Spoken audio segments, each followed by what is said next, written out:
प्रिय विद्यार्थियों, नमस्कार। कल के वीडियो में हमने व्यक्तिगत अवलोकन के एक प्रकार पूर्ण सहभागी अवलोकन के बारे में उसकी अर्थ परिभाषाओं को समझा था। आज के इस वीडियो में हम पूर्ण सहभागी अवलोकन के गुण और दोषों की चर्चा करेंगे। तो सबसे पहले पूर्ण सहभागी अवलोकन के गुणों की चर्चा करेंगे। Merits of full participant observation. पूर्ण सहभागी अवलोकन के अनेक गुण हैं जिन्हें निम्न आरेख के माध्यम से देखा जा सकता है। पूर्ण सहभागी अवलोकन का पहला गुण है प्रत्यक्ष अध्ययन। पूर्ण सहभागी अवलोकन का पहला गुण है कि इस पद्धति के माध्यम से डायरेक्ट स्टडी या प्रत्यक्ष अध्ययन किया जाता है। सामाजिक अनुसंधान और सर्वेक्षण में सहभागी अवलोकन ही ऐसी विधि है जिसमें अवलोकनकर्ता सामाजिक व्यवहारों, गतिविधियों आदि का प्रत्यक्ष रूप से अध्ययन करता है। अवलोकनकर्ता समुदाय या समूह का सदस्य बनकर उनके क्रियाकलापों, व्यवहारों, सामाजिक प्रक्रियाओं, संस्कृति, धर्म, उत्सव, समस्याओं आदि का अध्ययन करता है। इसलिए सामग्री का संकलन प्राथमिक स्रोतों से प्रत्यक्ष रूप से किया जाता है। ये सामग्री अधिक सत्य, प्रमाणित और विश्वसनीय होती है। तो पहला गुण आपके समझ में आ गया होगा कि ये अवलोकन पूर्ण सहभागी अवलोकन प्रत्यक्ष अध्ययन है, अर्थात जो सामने दिखाई दे रहा है उसका अध्ययन होता है और इसमें अध्ययनकर्ता या अनुसंधानकर्ता उस अवलोकित समूह के सदस्यों में पूरी तरह घुला मिला रहता है।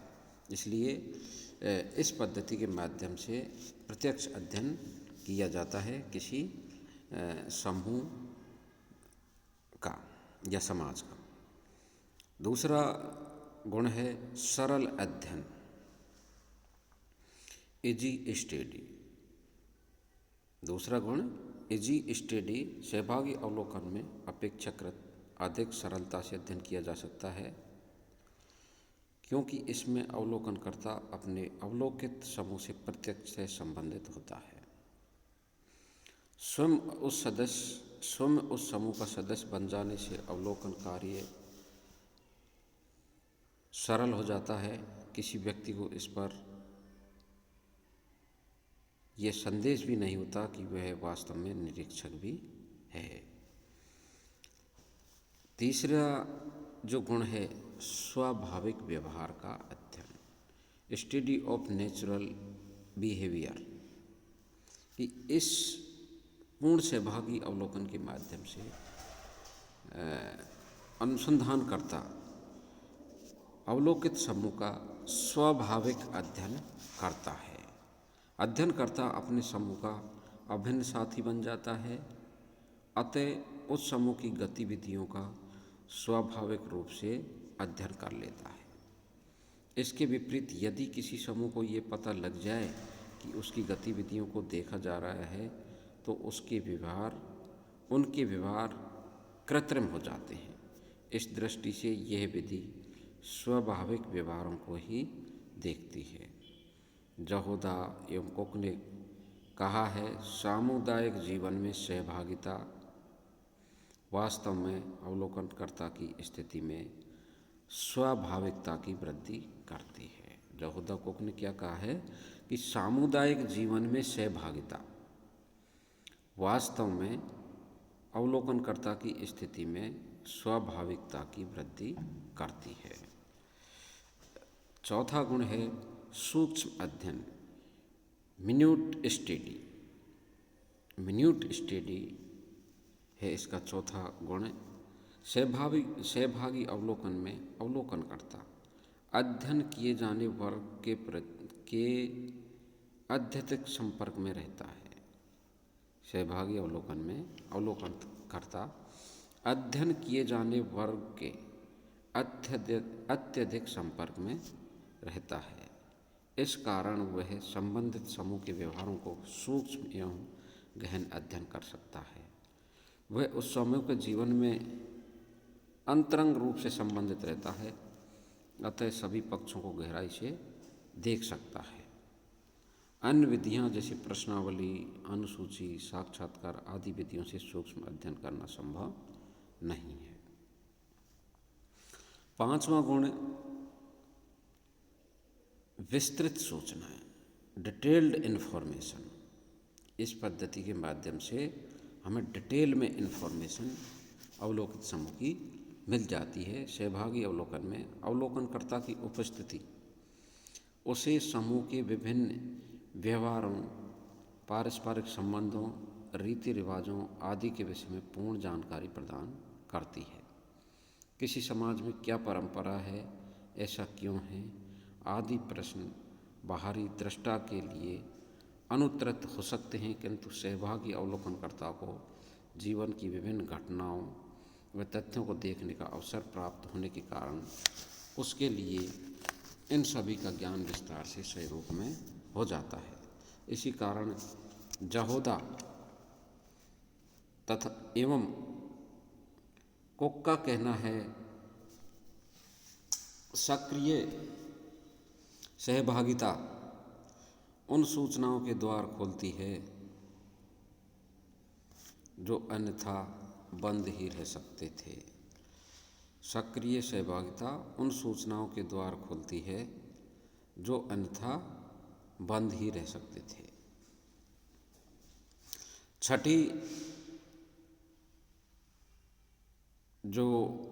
छठा जो गुण है अधिक विश्वसनीयता, ग्रेटर रिलायबिलिटी। छठा गुण है अधिक विश्वसनीयता। इस विधि से संग्रहित सूचनाएं अधिक सही व विश्वसनीय होती हैं, क्योंकि इन सूचनाओं के संकलन में अध्ययनकर्ता की स्वयं की भागीदारी होती है तथा संदेह की स्थिति उपस्थित होने पर इनका पुनः निरीक्षण किया जा सकता है। इसलिए इस विधि में विश्वसनीयता अन्य विधियों की तुलना में अधिक होती है। 7वां गुण है कुशलता में विकास, डेवलप्स स्किलनेस। कुशलता में विकास। जब अवलोकनकर्ता अध्ययन के क्षेत्र में एक लंबे समय तक पूर्ण सहभागी बनकर समूह या समुदाय में रहता है, उनकी सामाजिक गतिविधियों, क्रियाओं, व्यवहारों में भाग लेता है, तो उससे अवलोकनकर्ता को अध्ययन क्षेत्र का काफ़ी ज्ञान एवं अनुभव हो जाता है। उसमें प्रत्येक परिस्थिति को देखने, समझने, अवलोकन करने की कुशलता में विकास हो जाता है। वह समस्या का गहराई से अध्ययन करने लग जाता है। 8वां है संवेगात्मक परिस्थितियों का अध्ययन, स्टडीज इमोशनल सिचुएशंस। अनेक समस्याएं संवेगात्मक परिस्थितियों से संबंधित होती हैं।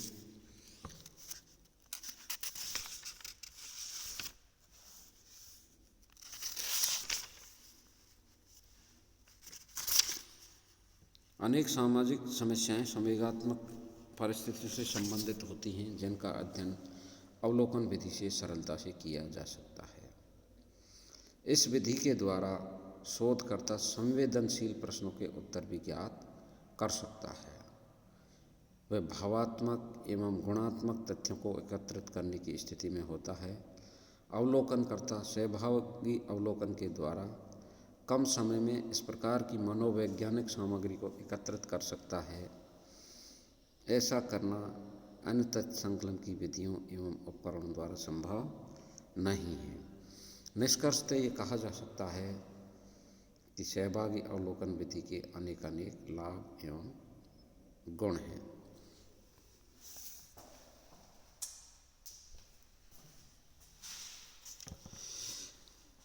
अब हम इनके पूर्ण सहभागी अवलोकन के दोषों की चर्चा करेंगे। Demerits of full participant observation. इसको भी हम यहाँ आरेख के द्वारा स्पष्ट करेंगे कि पूर्ण सहभागी अवलोकन के दोष क्या है।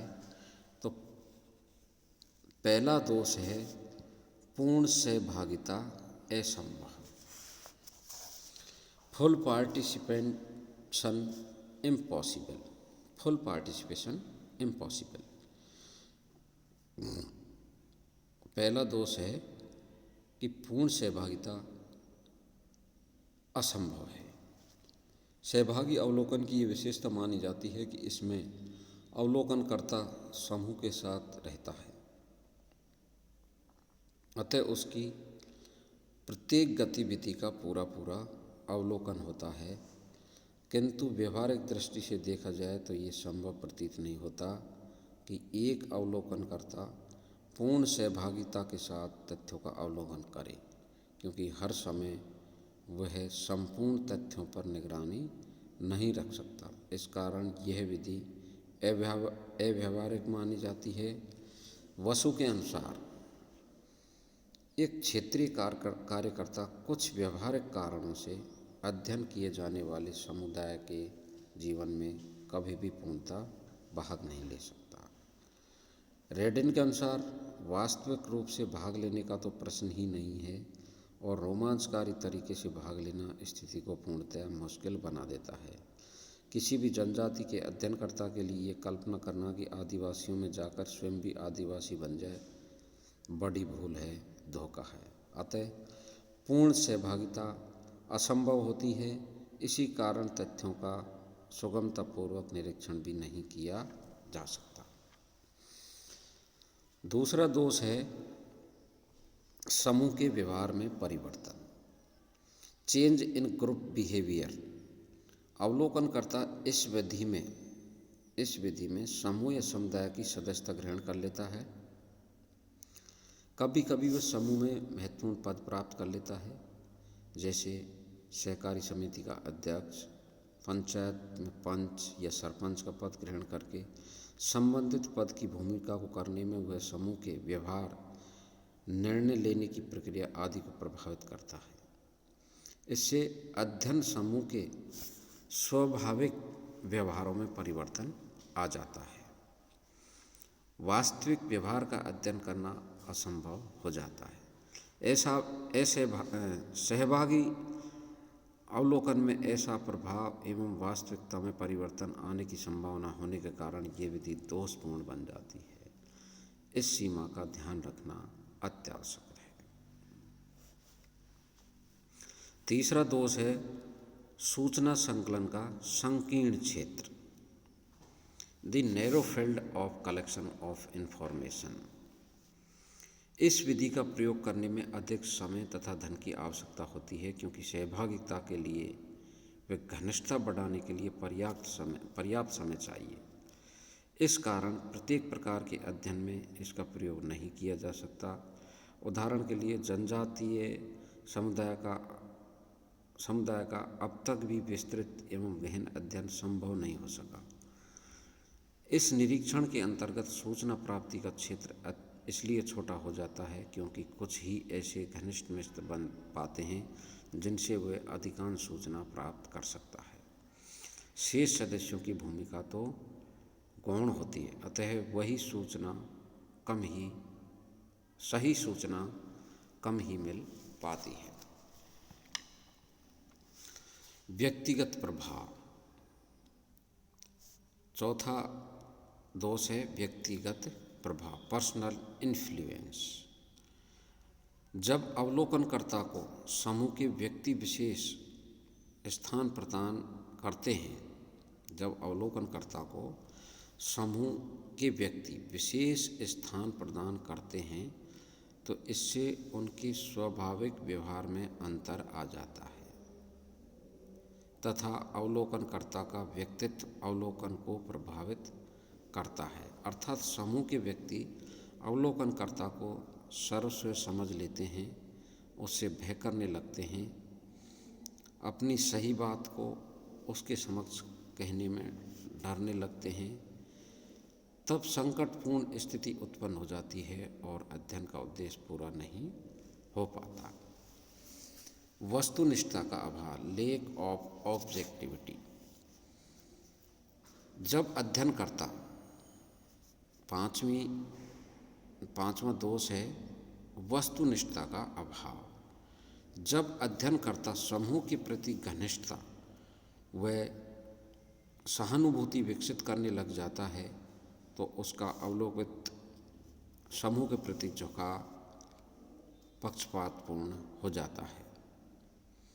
वह उनके दोषों को छुपा लेता है तथा उनकी अच्छाइयों पर प्रकाश डालता है और धीरे धीरे वैज्ञानिक दृष्टिकोण तो गायब हो जाता है और विषयनिष्ठता आ जाती है।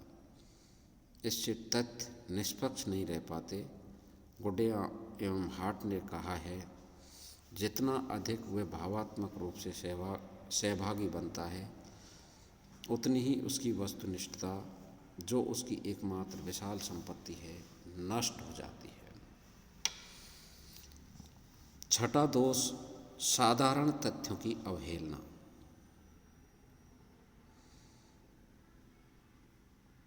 कुछ सामान्य तथ्य जो एक अपरिचित व्यक्ति की दृष्टि से अत्यधिक महत्वपूर्ण हो सकते हैं, उन्हें सहभागी अवलोकनकर्ता सामान्य बातें जानकर छोड़ देता है।